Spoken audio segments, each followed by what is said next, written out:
you were asking me at the beginning of my piece, who influenced me. Actually, I've been thinking, when you say Ave Maria, there are only two things that comes to my mind is the Schubert and the Gounod, Bach Gounod arrangement.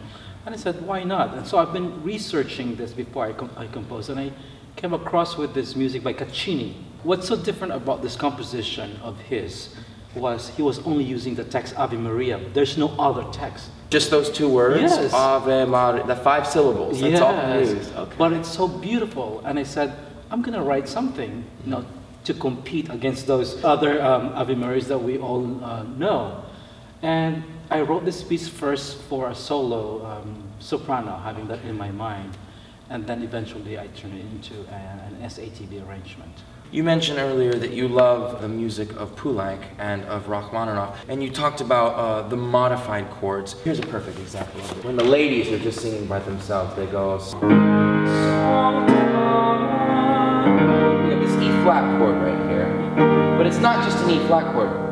It has this extra little added color tone in it. That extra little note. That's the ninth, exactly. Yeah. And it makes all the difference in the world. I've been looking for a choir that's really capable of doing this, because as a composer, you always have that baby that you have to reborn. Let it go into the world and say, yes, you may go out and make your own mistakes now. Right. And those crunches actually are directional. So at the beginning, it needs to unfold, but it resolves towards the end.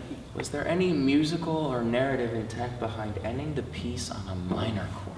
That B flat there at the very end, it is a if you're hearing a perfect choir or a perfect orchestra, there is that overtone that just rings. My trying to copy, it's not really a driven sound, but more of a color. Okay. So very, very light. But ending on a minor key, it is a prayer that sometimes our prayer is answered or sometimes it's not. Well, let me ask you a question. Sure, if you've got something going on. What is your favorite part here? My favorite part is this climax with the crescendo, but I love the very last system of the piece, because you instruct the singers and the piano that we have to go from a strong forte down to a piano in 3 bars with a molto ritardando. I think there's just this magic, because we're in 6 parts at one point, because the basses are split, so we have all these rich harmonies.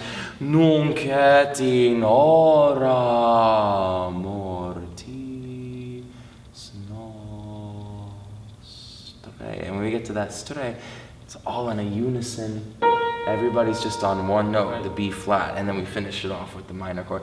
So I think that's a magical moment where lots of parts, slower, softer, slower, softer, slower, softer, one note.